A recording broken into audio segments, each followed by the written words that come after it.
Hello, I'm Chrissy. And I'm Caroline, and we're interior designers. More and more people are asking us about what we do and how we do it. Which brings us to our new design adventure, the Design Duet. Join us as we discuss the ins and outs and the ups and downs of interior design. Today we're very excited to have Adelaide Bragg. She's one of Australia's most gifted interior designers with an extraordinary eye for colour, fabric and texture, and has the ability to weave them together into homes of timeless beauty. With a career spanning over decades, Adelaide has created interiors that not only architecturally harmonious, but deeply personal, layered and full of warmth. Her work is instantly recognised for its elegance, and the spaces feel as though they have always belonged to the people who live in them. Now Adelaide shares her vision in her much anticipated new book, City, Coast and Country. This stunning volume opens the doors to a collection of remarkable homes she has crafted for clients across Australia, revealing how she brings together architecture, colour, textiles and cherished pieces to create places that are as beautiful as they are lived in. It is both a celebration of design and a testament to her unique gift for making houses truly feel like home. Hi Adelaide, thanks for coming today. It's an absolute pleasure and honour to have you here today. And we'll just go straight into it and ask you a lot of questions today. Hope that's all right. Absolutely. Hi, Chrissy. Hi, Caroline. Thank Hi, you for welcome. having me. Oh, it's a delight, isn't it? Absolutely. As Chrissy said, we're honoured to have you. Thank you. It's a pleasure. Adelaide, you grew up in the Hunter Valley. Can you recall a specific childhood moment where you first became aware of the beauty of spaces or your surroundings? I had quite an unusual childhood for somebody who does interior design, because I grew up on a mountain in the Hunter Valley, on a beautiful high mountain, which was a plateau at the top. And it was quite isolated from the local town, from really from anywhere. It had a whole little environment all of its own. It had it was cooler in the summer, and it was and also cooler in the winter because it was so high up. But with that, it was a childhood based on nature. And I think that as children we were taught to notice things, and attention to detail and attention to season. And I think as a child, one of the things that I always remember were the sunsets at night, and you could see forever. So because it was quite high, looking north, you looked onto the Great Dividing Range, but we were on the same level. So it was just these beautiful, beautiful layers of sort of beautiful soft blues and the blues and then the pinks coming through of the night skies. And it was really interesting. As a child, we noticed it, and also that silhouette of everything before the sun went down, that last moment. So it was a very rural, very simple, very uncomplicated childhood based on the land. But actually also with that, my mum had a beautiful garden. And so it was quite separate to the property. So the property was a sheep and cattle station, like 10,000 acres. So it was big, and so it was a proper working station. But my mum had this beautiful oasis in amongst this property, as a lot of people do with homesteads and beautiful gardens. And she had the best lawn. She still does, the best lawn ever. So in amongst those beautiful, very earthy Australian colours, there was this gorgeous oasis within the hedge around the house. And in that she had a perfect English garden. So it was full of English trees, delphiniums, love in the mist, pansies, this beautiful, lush, gorgeous garden. And I think as a young child, that was a very, very special place for me. It was actually quite pivotal probably to my whole life, but also that contrast. So I think your answer to that, being aware of beauty in spaces, it was a very natural thing. It wasn't about things. It was about what was around us. Natural beauty. Natural beauty, And yes. natural beauty. And it's actually been with me forever. Because your work often is described as balanced, warm, timeless. So how do you personally define timeless style. I mean, you've talked about all these absolutely exquisite things that were around you growing up. So what would you personally define timeless style? I was thinking about this with timeless, because timeless for me is probably walking into a house that has warmth and welcoming, that it doesn't follow a trend or a fashion. And I think that timeless is that word. So whether you love a traditional look or you love mid-century, or you actually like a modern house, that can all be achieved in a timeless way. And I think it has to tell the story of people who live in them. So for me, that timelessness also means that it will last. Yes. That the people who are in it love it. They don't want to change it. They can tweak it, and it will be changed, but it is this it is this welcoming and warmth that for me gives it that timelessness. I couldn't agree more. Adelaide, did you always want to be a designer, or did it just come about sort of organically? No, it was totally organic. I don't think I even knew what an interior designer was. I luckily grew up with a mum who was working in the paddock, but she also ran a beautiful house. And as I've just said, a lovely garden. I had aunts on both sides of my family who were very elegant, who had beautiful houses, but nobody had used an interior designer. It just wasn't something that probably anyone ever discussed with me. And I always thought that I wanted to be a florist, probably because of that beautiful garden. Yes. But it was interesting because when Robbie Lee and I started this book, she said to me, I don't think I've actually interviewed anybody who actually didn't have a creative life, a traditional creative life, until quite late, until about 18 or 19. And as a child, I did no craft. We lived a long way from anywhere, from a museum or an art gallery, nothing like that. I didn't draw. I did art at school, to the curriculum. That was probably about it. Didn't think about it. Yeah. But it must have been bubbling away. Yes. But so when I left school, I thought I love flowers. I thought, I'll go and study to be a florist. And it's probably now looking at it, flowers, colour, definitely, symmetry, style. There's a whole lot of things that echo with interiors. But I worked at Laura Ashley in Double Bay to pay for my flowers that I went to Ultimo to the local tech in Sydney. And so I worked there to be able to pay for the flowers. And in the end, I ended up dropping the flowers and taking on a management position with Laura Ashley. Okay. And so that was the 90s when Laura Ashley was massive. And that shop. How did you get that job?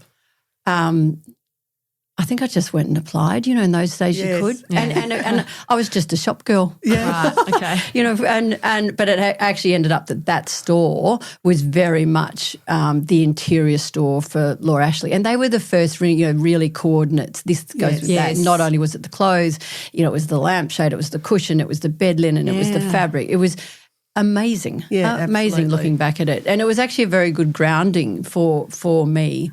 And I ended up leaving that, and I went home up on the mountain for, I think, almost a year or something. I just needed a change, and went grooming polo ponies, and did the absolute opposite again. Went back to a country life, and then somebody rang me, a friend's mother, and said, "There's a job going at Colfax and Fowler in Queen Street, Woollahra. Wow. I think you'd be good for it." Amazing. And so I applied, and that was probably the beginning of my love of interiors. And I was so blessed when I went there. It was run by an amazing woman called Martine Burns, who was a very, very good teacher. And people like Daryl Gordon and Heidi Cosgrove. There was a whole lot of girls who started and men who started there, and she trained us, and she trained us in that Colfax way. And I just totally and utterly fell in love with it. Yeah, fantastic. So I had no plan to have a creative life. Actually, when I left school, I went to quite an academic school. I was not academic, but it was an academic school. And I was going to go and do business studies, at university. It's like, oh my goodness, thank goodness I did. What a surprise. I know. So Robbie kept saying to me, it's really unusual that you didn't there was no outwardly, there was no indication of what a creative my life was going to become. Yeah, right. Intriguing. So as a result of all that, can you share with us how you keep your clients' dreams in the heart of your interior design process now? I think the dreams of clients is absolutely essential. If you're lucky to be asked to help somebody with their house, I say to everyone in my office, we don't live there. They live there. Yeah. And so the dream of what they want to achieve for us is by asking a lot of questions. Yes. Constant questions. And really basic things. Some of the first things I ask is, what's your favourite colour? And also, more importantly, what don't you like? Yes. Yes. Because people don't like certain colours. And do you like pattern? Do you like florals? Do you like geometrics? Do you just want it plain and textured? And people are quite clear about that. Definitely. And I think that really it comes about conversation, curiosity, and at the end of the day, their dream is what we are trying to achieve. Yes. 100%. Yeah. And as you said, they're living in it. They're living it. And also I think for me, I love my sense of success is that it doesn't look like I've been there. Yeah. That the designer has it. It's not an Adelaide Bragg house. Yes. There may be things that people who know what I do see that there's a repetition or a certain look that comes with that. But mostly I want it to look like the people who live there. Yes. That's my success. Love that answer. Beautiful. So where do you start when you're designing a home? What's your first step in the process after you've established their needs and wants and what they do and don't like? I really thought about this because a lot of it I think is intuition. Yeah. So I walk into a house, I walk into a room, and probably within the first 5 minutes I know what it's going to look like, what I would like it to look like, and that is often driven around a colour in particular.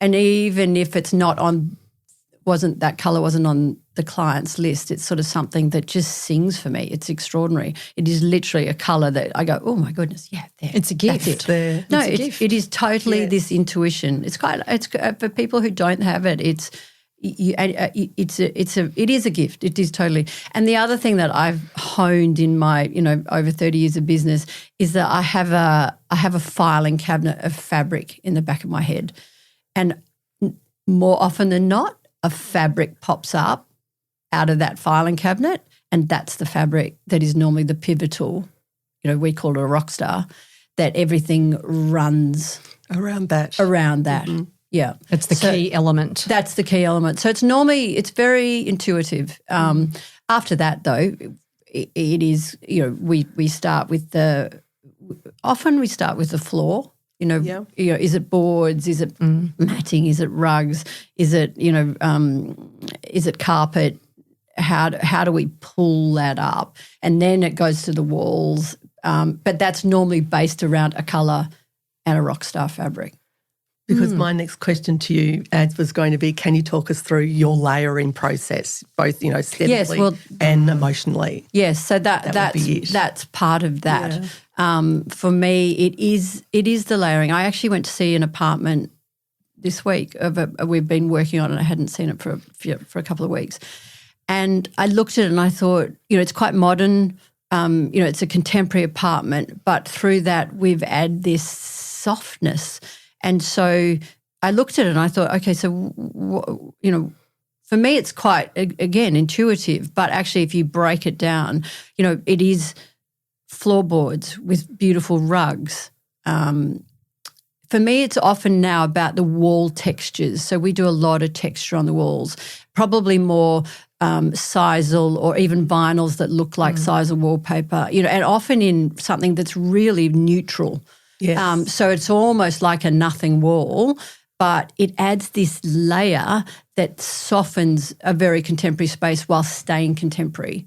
And then on top of that, we add the furniture, we add the colour, the accent colours that we want. We often add feature lights. I think that they do great things, lamps in particular, because that's for me a very important layering, because rooms should look as good at night, better almost at night than they do during the day. But it was really interesting to sort of, you look at it and there's immense detail and immense thought that's gone into those layers. And hopefully that speaks to that room and what that client is we're trying to achieve for them. How do you decide when enough is enough? Like it's got enough balance and harmony. This is the best question. I thought you finished the question and you started laughing. It's a bit like, it must be like painters or artists where they sit there and go, is that enough? But I actually think rooms talk, and I think when you walk in and it's almost like they take a breath. And again, intuition says it's enough, that it's got the layers, it's got the softness, it's got the colour, it's telling the story. Actually, I must say with the layers, part of the really important part is also bringing in pieces of furniture that the clients love. And we're very lucky that most of the houses we do, they have collections of furniture. And even if I don't love it, it means something to them. Absolutely. So then we make that work. I think there's an intuition to it. But we also like creating interiors that do change. Yeah. So it's almost like there's a foundation. So is enough? I'm not sure, And I look at my house, I change it all the time. Same. Yeah. You probably both do as well. With you. So Seasonal. So I think it is that create the foundations that then can enable change. Well, my next question is going to be Ripper then. What's been one of the most challenging projects over your last 30 years in your career, and what did you learn from it perhaps? I really thought about this, and I was thinking, a really challenging project. And then I thought most of our jobs are challenging. We deal, a high-end product. There's an expectation of professionalism, of finish, of creating, as you said, the dreams of people. Yes. They're all challenging in their own way. But I think what I have learned is that we are very solution-driven. Things do go wrong, but what's the solution? Yes. And there is always a solution. And I also... It might take you 10 variations, but there is a solution. You hope not, Chrissy. I hope not. But I think if you have, it is something. It's so detailed that the solution. It has to be solution driven on for me. And we also don't do drama in any way. Nobody in the office does drama. So it's very controlled. It's very professional. That's refreshing. Yeah. Yeah, very. It's one of our ethos. Yeah, that's what it should be. That is very, very important. Calm. And also we want to create joy for people. Yes. It should be this absolute joy. It is such a privilege. It's a privilege for us to be in people's homes. Yes. And we want to make it so that it's joyous. Yes. So when they walk in to this finished house, finished room, finished, whatever, that they love it. But they also look back and the process has been, a pleasure. Yeah.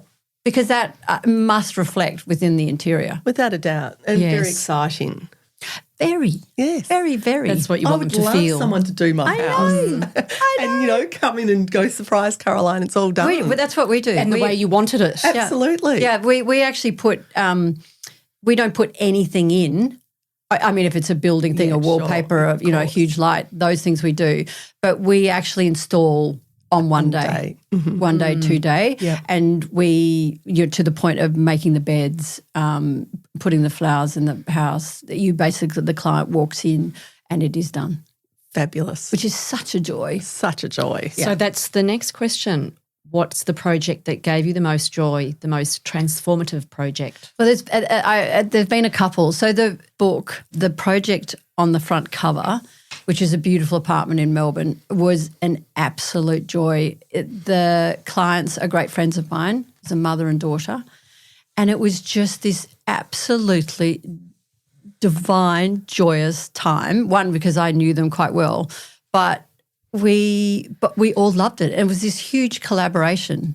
It was actually a different sort of way. The collaboration was part of the absolute fun of it.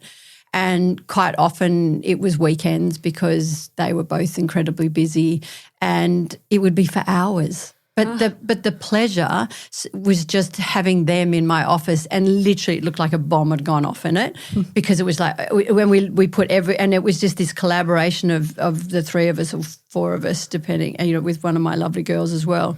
And it was just on the floor, and we'd layer it and layer and layer, and then all of a sudden we'd all go, oh, yeah, that's it. Oh, and she pushed me with colour. She pushed me with pattern. It's actually been quite a pivotal job for my work that I've got more bold. I've got even more confident, and I've loved new colours, which is interesting. I love mustard and ochre and aubergine and rhubarb. And they traditionally weren't my colours, but now I've discovered that if you pop a certain tone of yellow in any interior, it just pops. It literally pops. It could just be a cushion or a lampshade or something small, or even an accessory.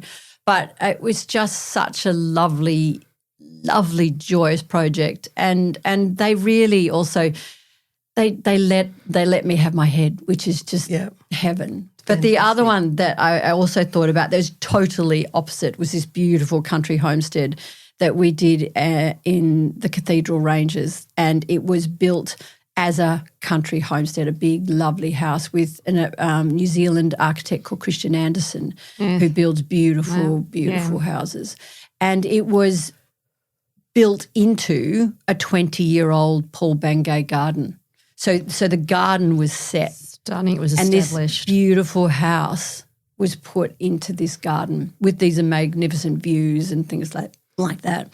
But the client also gave me immense respect, and they listened, and they allowed themselves to be guided, in probably more so than some. And it was just such a joy for me to have that value. But also, again, it was very collaborative with Christian Anderson, with the builders, with the owners of this house who truly love it.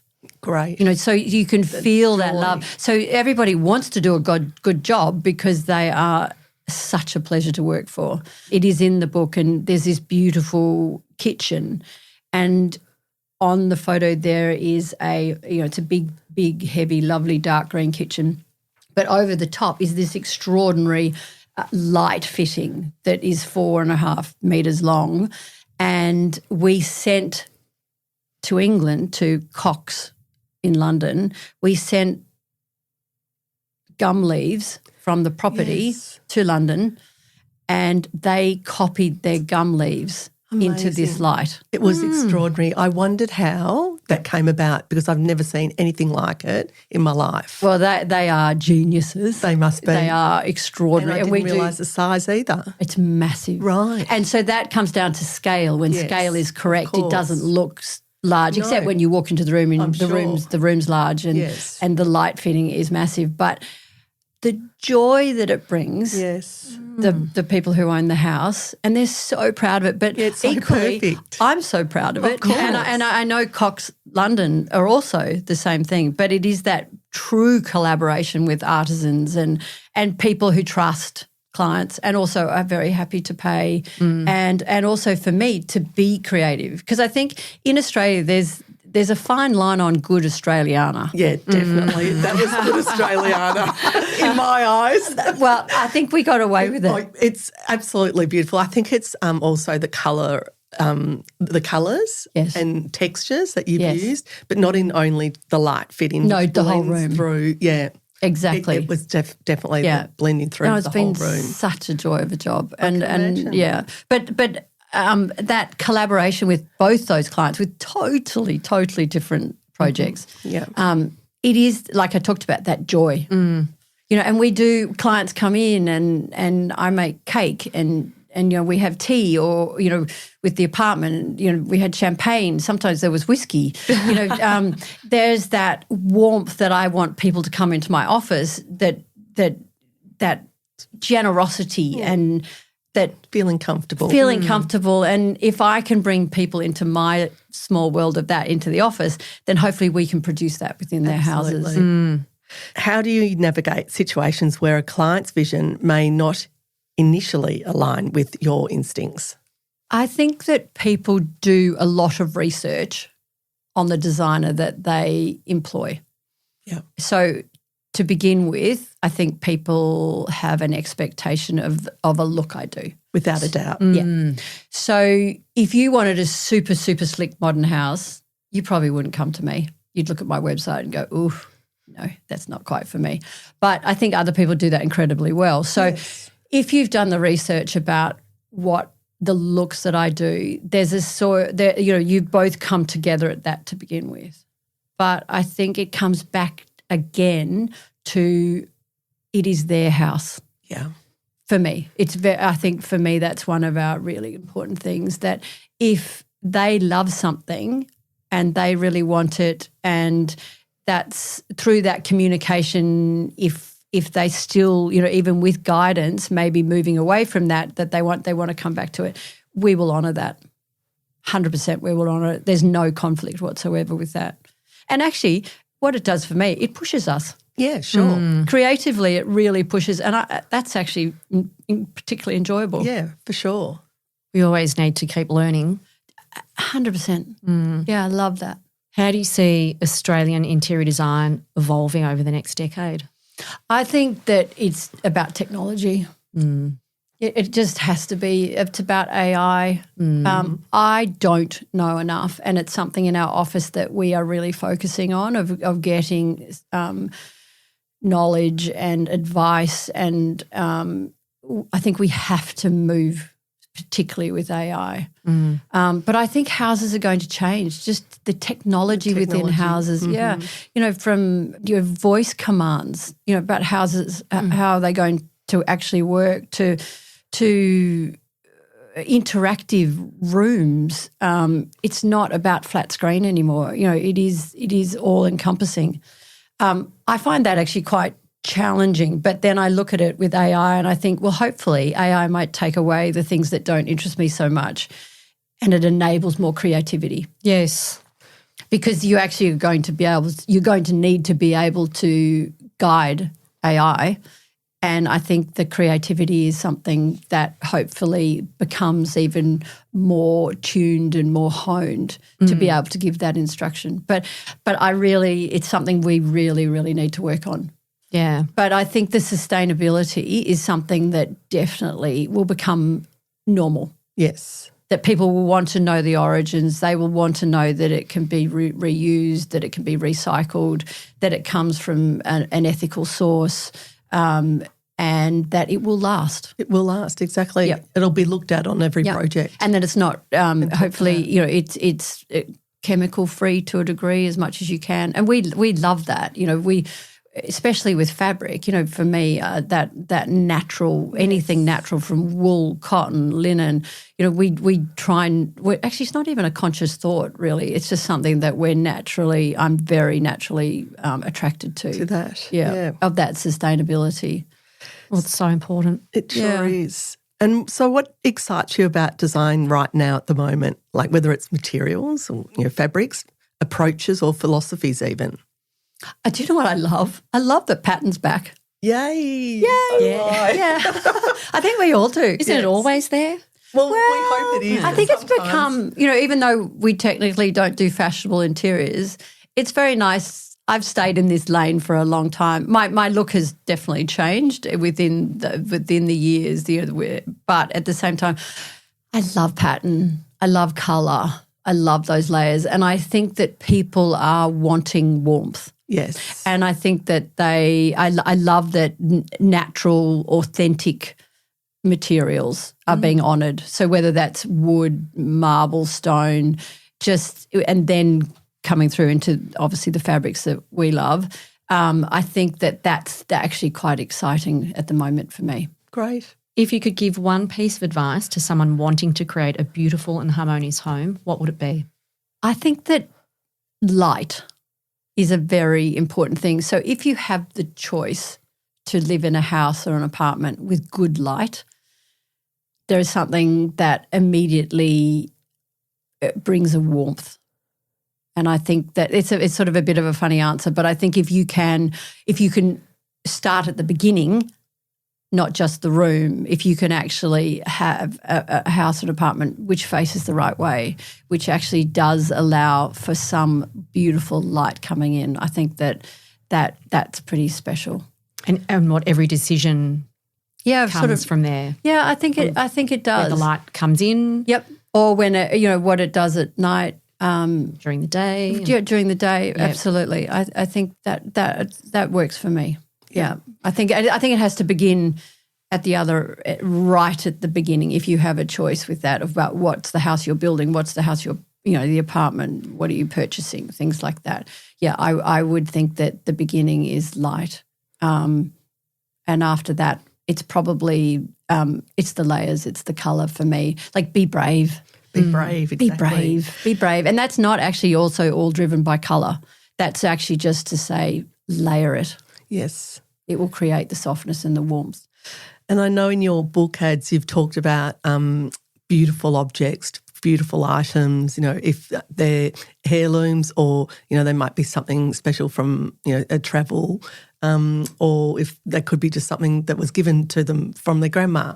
Do you still find yourself putting them in your home or collecting for your home, or are you mainly finding yourself reusing, repurposing what you've got and moving it around the house? I have some special pieces of furniture which I inherited sort of from a grandmother.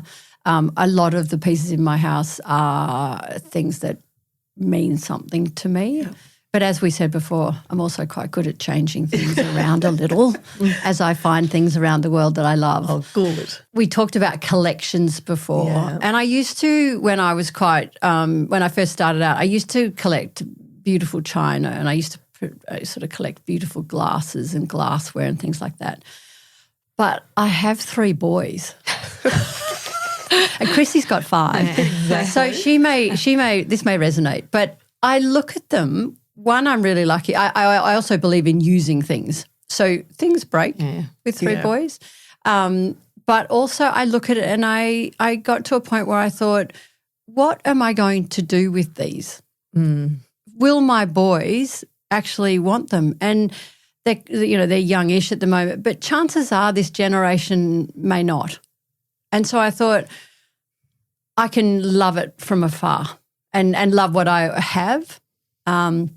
But what I absolutely collect, which sounds a little strange, is recipes.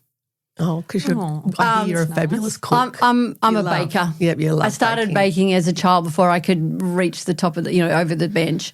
And I am a baker. And so I forever am looking for the perfect cake. And I hear you're very good at them too. I do like them. And so part of that actually within the office is that we always have cake. Yes. And we always have tea. And I make the cakes for the girls' birthdays and everyone puts a request in. But every week we have cake. We have cake or biscuit or we have something. And it brings everybody together, which is just heaven. Yeah, gorgeous. I think you come to my office and if you don't drink tea, probably by the time a few months later you might drink tea. Yes, because you really want to fit in and have some you really want to fit in. But in terms of collecting, I was thinking about what do I collect? And I thought I don't really collect anything, but I do collect recipes. Perfect recipes for a delicious cake. There's your next book. I know. I know. There you go. Tick it off your list. I'll be buying it. Lovely. So this leads to the exciting times of your book launch, which is called City, Coast and Country. How did this come about, Adelaide? It's been a labour of love, this beautiful book, which I am immensely proud of. We started talking about it in 2019, which is quite a long time ago, 6 years ago. And it came about originally because I have always invested heavily in good photographers and good stylists, and we had a very good portfolio of our work, which was just filed away. I've used Lisa Cohen and Tess Newman Morris for forever. And so there's a consistency to the photography, to how those interiors look. And I had a lot of clients who didn't want their houses in magazines. I'm not sure why, but they were very open to putting their houses, the photos of their houses, in a book. And we had also invested so heavily that it was an asset sitting within the business that actually wasn't getting used. Sure. And it was almost like a waste of money because it was just, I was the only person looking at them, it was almost like we got caught we actually had to act. So I either had to release what I could to magazines or I had to say, okay, I'm going to do a book. So we went to see Thames and Hudson, and Kirsten Abbott at Thames and Hudson was very keen to begin with. But the book evolved over those 6 years, and it started as a portfolio of work. And then we discovered that some houses had, 5 pages, some houses had one, or, one room. And so there was an inconsistency that didn't quite work. It then went to collections, and then COVID hit.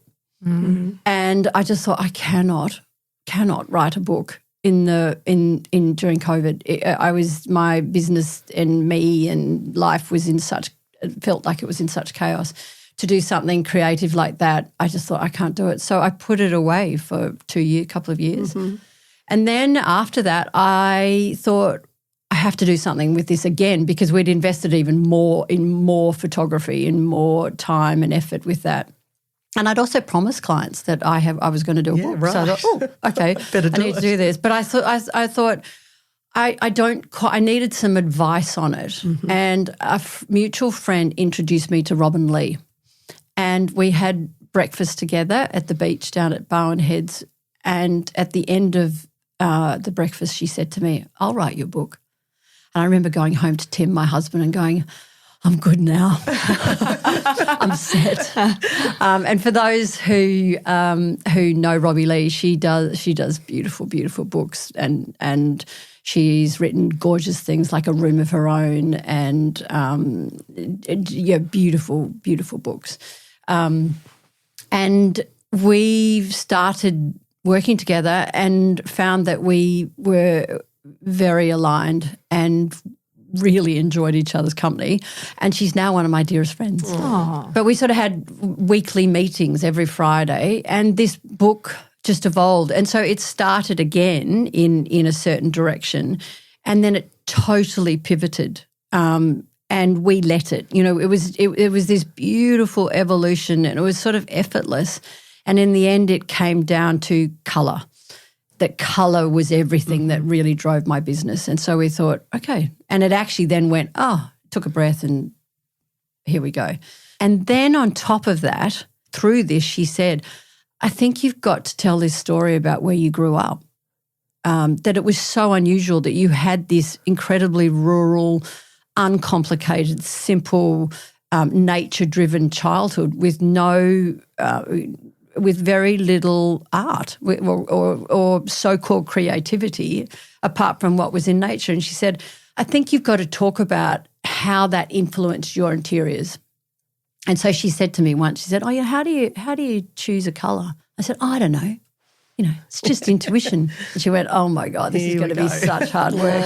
Long. Yeah. But through this, she's very clever, because what happened, it was this beautiful evolution of me, and how I do make decisions for interiors are very much taken from that childhood, that beautiful childhood, on horses and, and that natural world, but also things like, wool, that, my mum and dad, they produced wool. So, that lanolin and that colour and that smell, and then there were horses, and so there was so much leather and, checkered saddle blankets, and everything was authentic. But it also has, I'm sure, as I really unpacked it, it comes through. It has totally driven my interiors. And so what I tend to do, and I didn't know until I did the book, that I earth rooms. And so there is always a base, and the base of that for me is normally a sort of caramel warm colour. My natural love's a sort of a warm tone rather than a grey tone, and I think that comes from nature. And so things like floorboards, or we use a lot of matting, and then we add colour with rugs or texture with rugs and things like that. And I talk to the girls in my office about adding dirt. Like I think when they first come to me, it's like, oh my God, what's she talking about?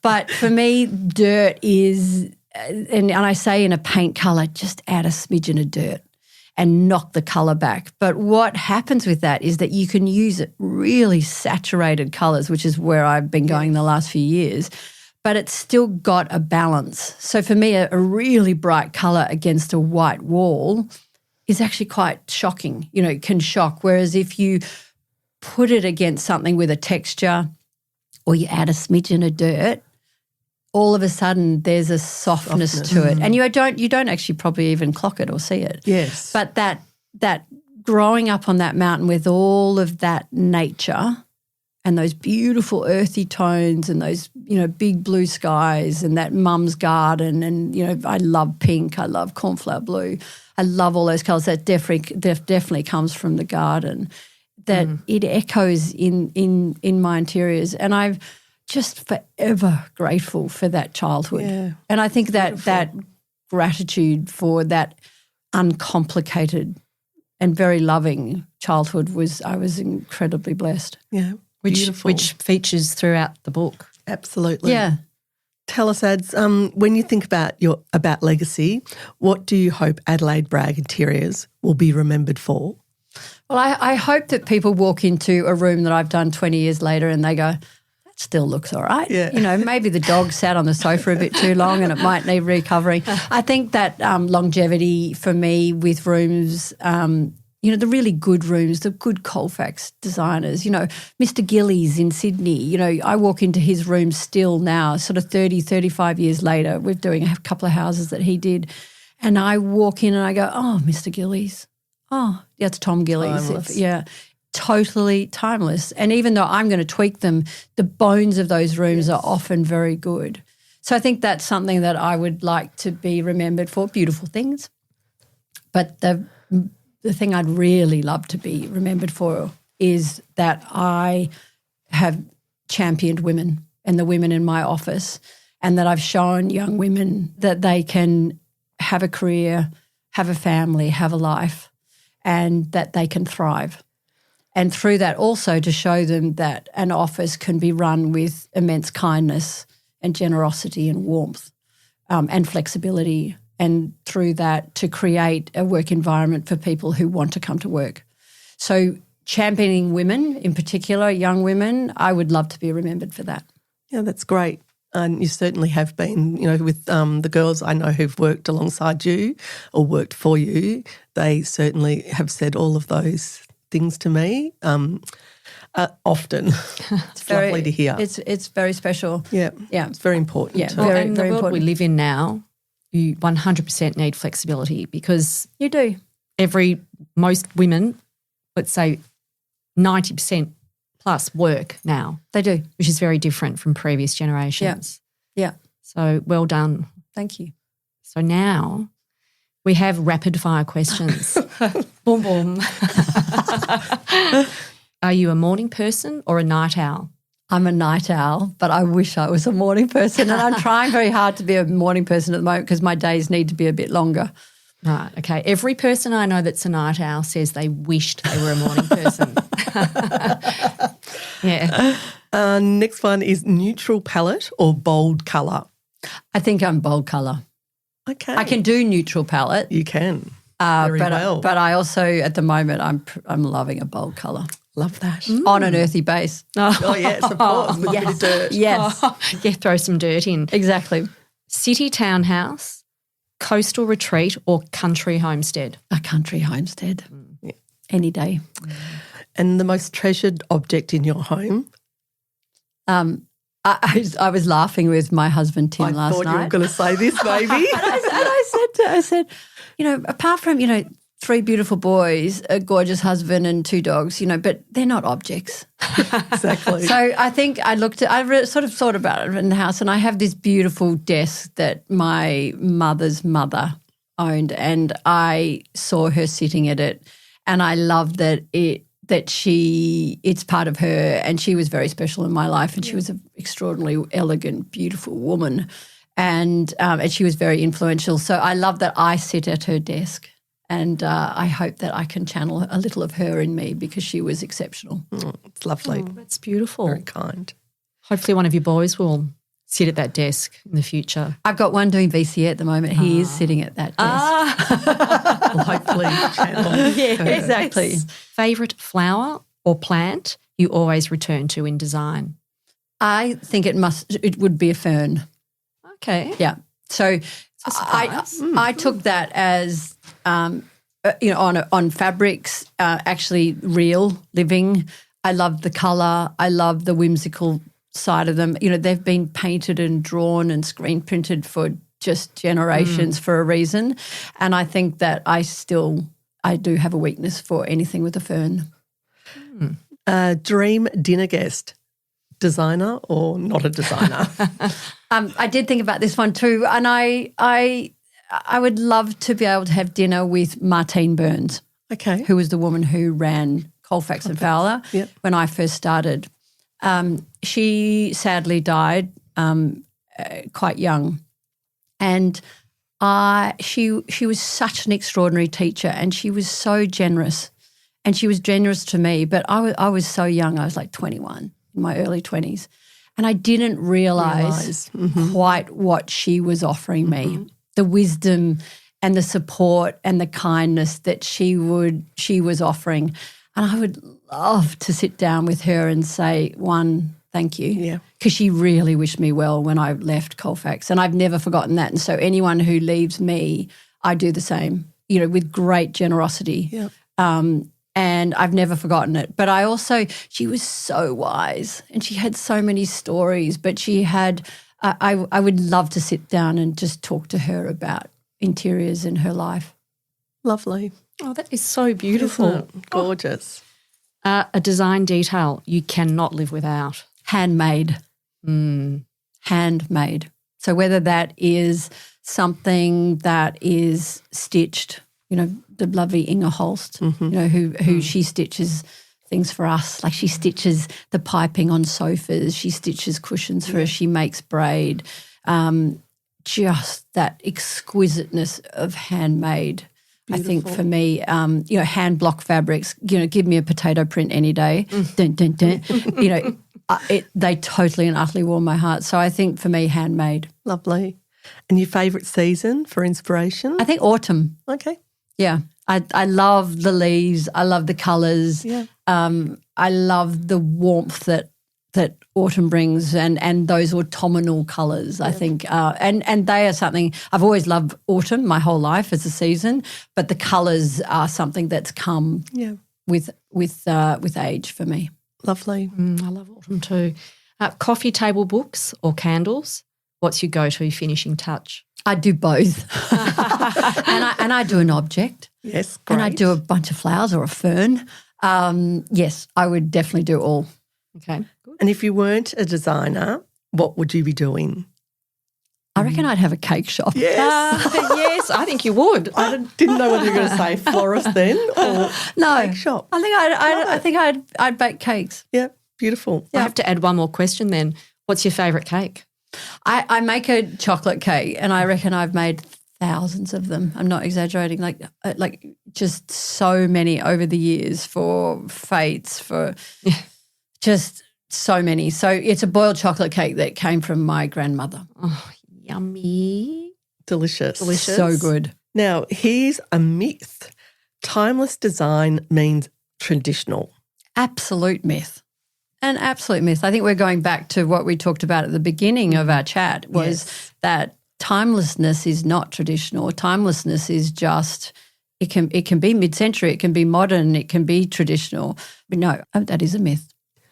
It's what you love. Yeah, absolutely. I would tend to agree with that. Well, thank you, Ad, so much for coming on today. That was fantastic. Such a pleasure. You've been an inspiration to us over the years, and, you know, watching your work has been inspiring as well. And now we've got it in a book. Is incredible, and I just can't get enough of it and love reading it. But I love looking at it. The images. I love that you're reading it. Spoiler alert, listeners, read Adelaide's book. It's not just a lookbook. It's that and a reading book. Thank you. Well, that's the response that we've also been getting, that people are actually reading it, which just warms my heart. Congratulations. Well Thank done. you. Yes, congrats. Thank you. It's such a beautiful book. Thank you. Thanks for coming. That brings us to the end of today's conversation with Adelaide Bragg, a designer whose gift for colour, texture and timeless elegance has shaped some of the most beautiful homes across Australia. Her ability to weave together a story, history and personal details reminds us that great design is never just about a space. It's about the people who live in them. If you enjoyed this episode, don't forget to subscribe, share it with a friend and leave a review. And keep an eye out for Adelaide's new book, City, Coast and Country, a celebration of the homes and lives she's helped transform. Thanks for listening, and we'll see you next time. Thanks for listening. We hope you enjoyed today's show. If you'd like to get in touch, email us on thedesignduet@gmail.com or DM us on our Instagram page, The Design Duet.